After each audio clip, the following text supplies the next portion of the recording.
करने जा रहे हैं। इंग्लिश में बोलेंगे इसको ब्लड, रक्त, या फिर इसी का एक और नाम होता है रुधिर। इसकी चर्चा करेंगे। इसमें मुख्य रूप से हमको पढ़ना होगा ब्लड की डिफिनीशन, फिर स्टडी ऑफ ब्लड, उसके बाद से अगला टॉपिक होगा नेचर ऑफ ब्लड, रक्त की प्रकृति कैसी होती है, फिर हम लोग पढ़ेंगे ब्लड का कंपोनेंट्स, ब्लड के कितने घटक होते हैं, कितने कंपोनेंट्स होते हैं। उसके बाद से हम लोग पढ़ेंगे प्लाज्मा, फिर पढ़ेंगे रक्त कणिका, फिर इसके प्रकार डब्ल्यूबीसी, आरबीसी, प्लेटलेट्स, फिर आरबीसी का फॉर्मेशन कहाँ होता है, डब्ल्यूबीसी का फॉर्मेशन कहाँ होता है, प्लेटलेट्स का फॉर्मेशन कहाँ होता है। इसके अलावा ब्लड ग्रुप क्या होता है, ब्लड ग्रुप का निर्धारण कैसे किया गया है। जैसे आप सभी जानते होंगे कि ब्लड ग्रुप जो है 4 प्रकार का होता है, blood group A B O, इसका निर्धारण कैसे हुआ है। इसके अलावा ए बी पॉजिटिव कैसे बना, निगेटिव कैसे बना, ओ पॉजिटिव कैसे होता है, ओ निगेटिव कैसे होता है, A B positive A B negative कैसे होता है, बी पॉजिटिव बी निगेटिव कैसे होता है, इसकी चर्चा करेंगे।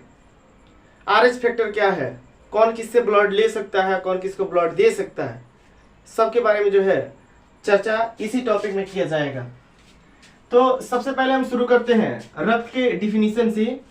तो रक्त का डिफिनीशन होगा कि रक्त जो है,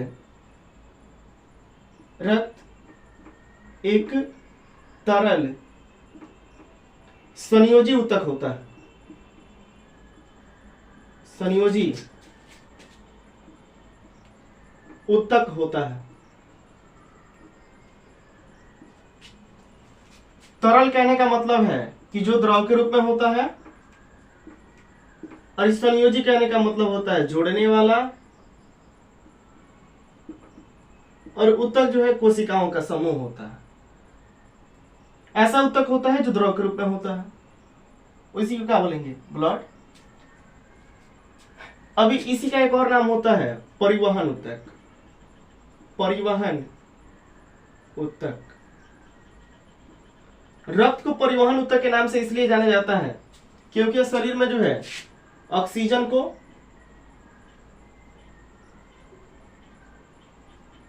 O2, कार्बन डाइऑक्साइड,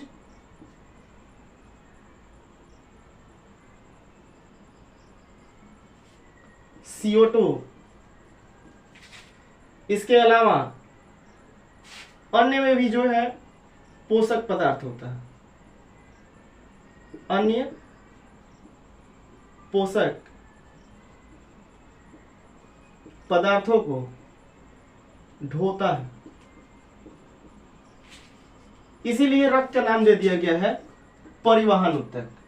एक बार फिर से देखिए, रक्त का डिफिनीशन है कि रक्त एक तरल संयोजी ऊतक होता है।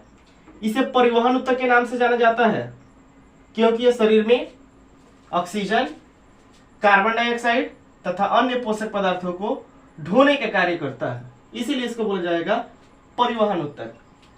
फिर से है कि जो रक्त संबंधित अध्ययन है या फिर जीव विज्ञान की जिस शाखा में ब्लड का अध्ययन किया जाता है, उस शाखा का नाम होता है हेमाटोलॉजी, हेमाटोलॉजी। तो विज्ञान की जिस शाखा में रक्त का अध्ययन किया जाता है उसको हेमाटोलॉजी कहा जाता है। रक्त का ही एक और भाग होता है सीरम। तो विज्ञान की जिस शाखा में सीरम का अध्ययन किया जाता है उसी शाखा को बोला जाता है सेरोलॉजी, सेरोलॉजी। रक्त संबंधित अध्ययन हेमाटोलॉजी, और रक्त का ही एक और भाग होता है सीरम, और जिसमें सीरम का अध्ययन किया जाता है उसको बोला जाता है सेरोलॉजी। इसके बाद से हम लोग को पढ़ना होता है कि नेचर ऑफ ब्लड,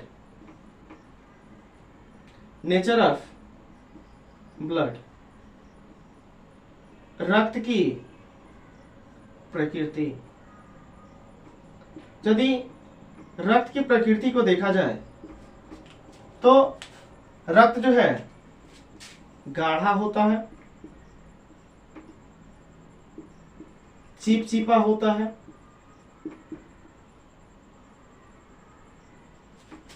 चिपचिपा होता है, रक्त गाढ़ा चिपचिपा होता है। सेकंड लिख सकते हैं, यह तरल के रूप में होता है, तरल के रूप में होता है।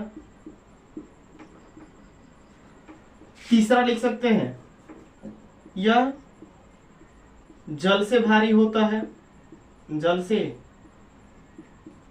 भारी होता है। चौथा लिख सकते हैं, इसका घनत्व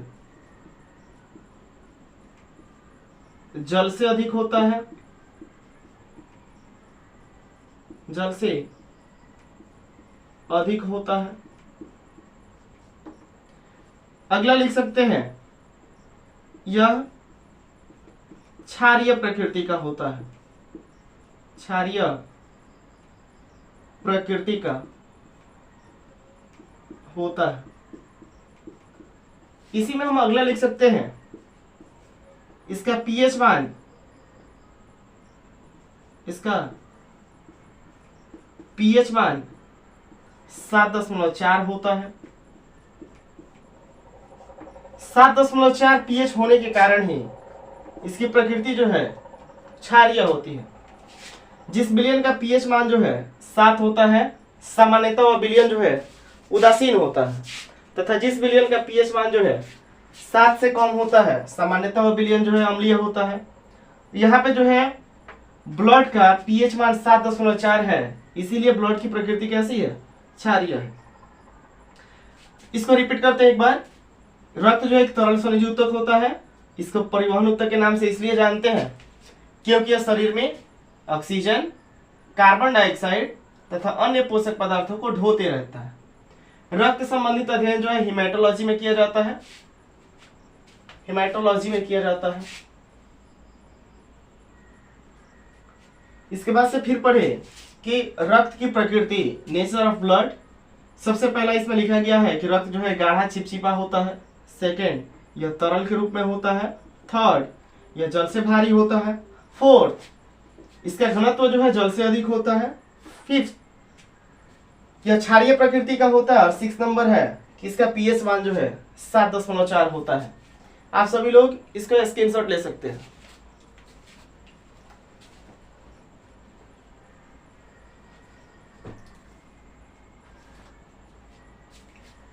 चलिए ठीक है, थोड़ा सा और इससे आगे पढ़ा जाए।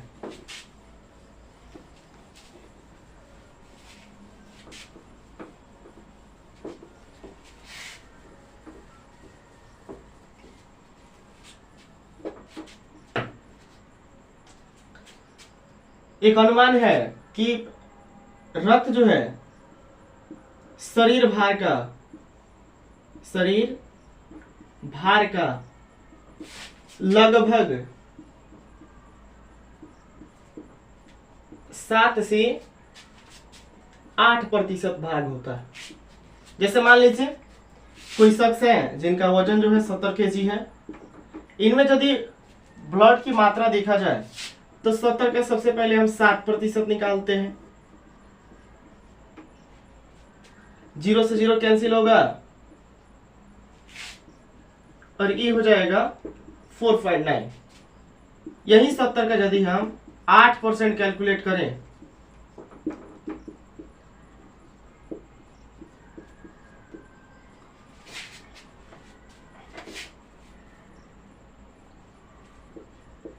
ये लगभग हो जाएगा 5.6। लगभग हम इसको 5 मान सकते हैं, लगभग हम इसको 6 मान सकते हैं। एक अनुमान से बताया जा सकता है कि जिसका वजन जो है 70 kg है, उसमें ब्लड की मात्रा जो है लगभग 5 से लेके 6 लीटर के आसपास हो सकती है। एक अनुमानित डाटा होता है, ठीक है। इसके आगे हम लोगों को कंपोनेंट्स पढ़ना है कि रक्त का घटक जो है वो कितना होता है और कौन कौन सा होता है, प्रत्येक ब्लड में जो है हिस्सेदारी कितनी होती है। तो इसमें यदि हम ब्लड को 100% मान लें, यदि पूरे रक्त को 100% मान लिया जाएगा तो इसका 2 हिस्सा होता है। सबसे पहला जो हिस्सा है इसका नाम दिया गया है प्लाज्मा। प्लाज्मा, और सेकंड हिस्सा होता है जिसको बोला जाता है रक्त कणिका, रक्त कणिका, ब्लड कॉर्पसल्स, ब्लड कॉर्पसल्स। यदि इसकी मात्रा देखा जाए, पूरे ब्लड को यदि हम 100% मान ले रहे हैं तो प्लाज्मा जो है इसमें सिर्फ 55 से लेके 60% होता है, और रक्त कणिका जो है 40 से लेके 45% तक होता है। प्लाज्मा जो है द्रव अवस्था में होता है, जबकि रक्त कणिका जो है वो ठोस अवस्था में होता है। परिभाषा बताया जा सकता है कि रक्त के द्रव भाग को प्लाज्मा कहा जाता है और रक्त के ठोस भाग को रक्त कणिका कहा जाता है। रक्त के द्रव भाग को प्लाज्मा कहा जाता है, यह पूरे रक्त में लगभग 55 से 60% होता है। रक्त कणिका का परिभाषा बताया जा सकता है कि रक्त के ठोस भाग को रक्त कणिका कहा जाता है, यह पूरे रक्त का लगभग 40 से 45% हिस्सा होता है। यदि हम फिर से प्लाज्मा को 100% मान लें, प्लाज्मा को यदि फिर से 100% मान लिया जाए, तो इसका जो है 90 से लेके 93% भाग में जल होता है, जिसका कलर जो है पीला होगा, और इसका 6% जो भाग होता है इसमें होता है प्रोटीन। 6% भाग में होता है प्रोटीन, और शेष के रूप में जो होता है उसमें होता है कार्बनिक और अकार्बनिक पदार्थ। शेष जो इसका 1% भाग है इसमें जो है ऑर्गेनिक और नॉन ऑर्गेनिक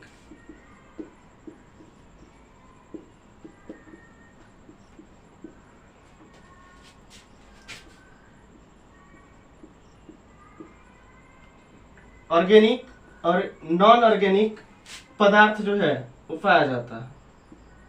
जैसे इसमें मुख्य रूप से अमोनिया हो सकता है, फास्फोरस हो सकता है, अमोनियम हो सकता है। ऐसे पदार्थ जो है 1% मात्रा में होता है। यदि हम रक्त कणिका का बात करें, इसका 3 हिस्सा होता है। रक्त कणिका का 3 हिस्सा होता है। इसमें सबसे पहला हिस्सा है जिसका नाम होता है आरबीसी। लगभग लोग इसको जानते होंगे। तो आरबीसी का फुल फॉर्म होता है red blood corpuscles.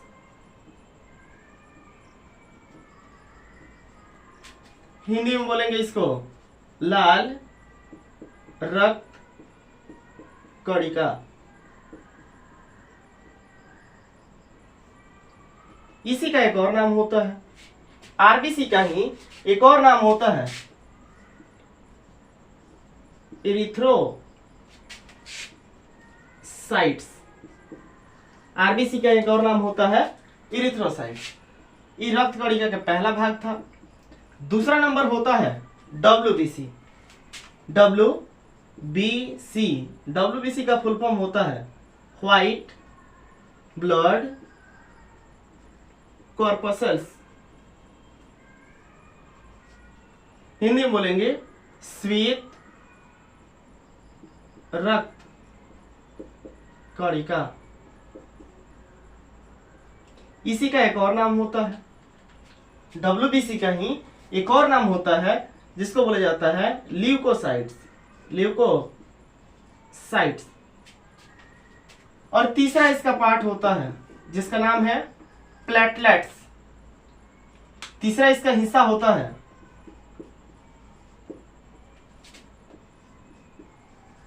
Platelets. Hindi नाम होता है इसका रक्त बिंबाणु। रक्त बिंबाणु। इसी का एक और नाम होता है थ्रोम्बोसाइट्स। प्लेटलेट्स का ही एक और नाम होता है थ्रोम्बोसाइट्स। एक बार रिपीट कराते हैं। रक्त का जो है 2 घटक होता है। सबसे पहला घटक होता है प्लाज्मा और दूसरा घटक होता है रक्त कणिका। यदि हम पूरे रक्त को 100% मान लें तो प्लाज्मा जो है इसमें सिर्फ 55 से 60%, जबकि रक्त कणिका जो है लगभग 40 से 45% होता है। प्लाज्मा जो है द्रव के रूप में होता है, रक्त कणिका जो है ठोस के रूप में होता है। तो प्लाज्मा का डिफिनीशन दिया जा सकता है कि रक्त के द्रव भाग को प्लाज्मा कहा जाता है। यह पूरे रक्त में लगभग 55 से 60% तक होता है। रक्त कणिका को बोल सकते हैं कि रक्त कणिका या फिर रक्त के ठोस भाग को रक्त कणिका कहा जाता है, और यह पूरे रक्त का लगभग 40 से 45% भाग होता है।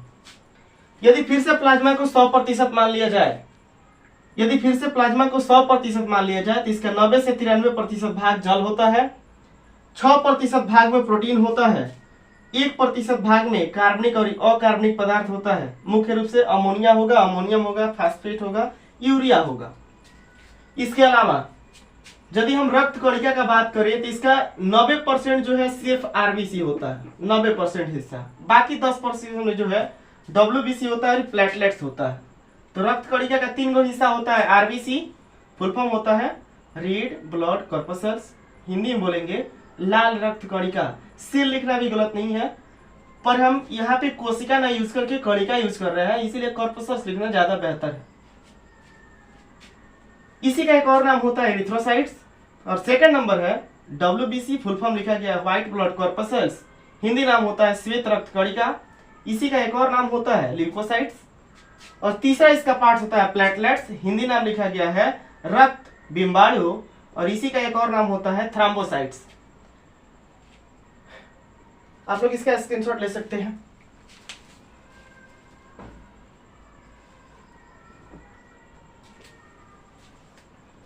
ठीक है, फिर आज की क्लास जो है यहीं पे क्लोज किया जा रहा है। पुनः अगले वीडियो में हम पढ़ेंगे कि जो रक्त कणिका का भाग होता है आरबीसी, इसका निर्माण कहाँ होता है, डब्ल्यूबीसी कहाँ बनता है, प्लेटलेट्स कहाँ बनता है, और आरबीसी का क्या काम होता है, डब्ल्यूबीसी का काम क्या होता है, और प्लेटलेट्स का क्या कार्य होता है। इसी के बारे में अगला क्लास रहेगा। आप लोग ऐसे ही कल जुड़ सकते हैं। सभी को बहुत बहुत धन्यवाद। मिलते हैं कल इसी समय।